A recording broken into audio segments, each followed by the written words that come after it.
What up? So, dito kami ngayon sa Calapan. May pulis naman. Hindi kasi na-control yung crowd. Hindi na-expect. Nagkaipitan-ipatan na. Si Mama, si Jadon, Daddy, kami lahat kami. Ipit na. Hindi na na-control. Kung di pa sisigaw si Daddy, hindi pa magagalit, hindi pa kayo titigil. Sana hindi po ganun. Magiging ano lang pa tayo. Kalmado. Balanse lang po.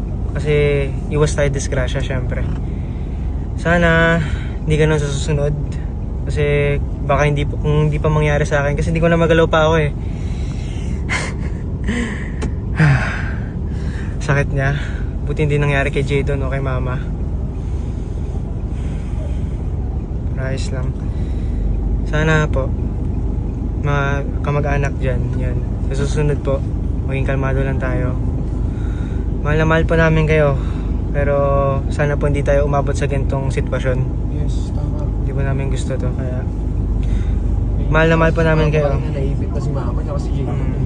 Paano po kung si Jadon yung ano? Hindi, naipit na eh. Kanina Opo. eh, di ba? Kaya talagang kung di pa tayo medyo nagtaas ng boses, hindi pa talaga kakalma eh. Binadaan sa pakiusap.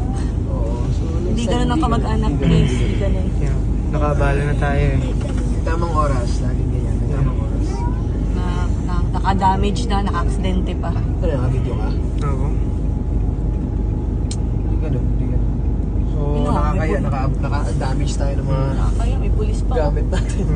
May pulis na sa Tumawag likod. na ng pulis kasi gulo eh. Ayun lang. Oh my God.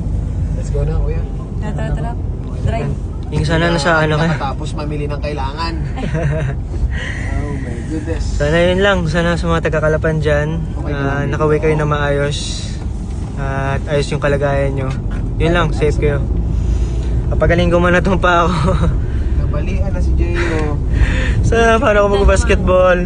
Sana hindi na lang tayo. Dami na siya na-injured. Kaya Enjoy. baby. Tsaka yung naano sa, yung ging ano sa dagat. Yes. Tsaka pati yung ano first, yung ano siya sa Oh, spray na naman. basketball. Ayun Yun lang. lang. Sige na po. Pagaling mo yun. Love you guys. Bye-bye.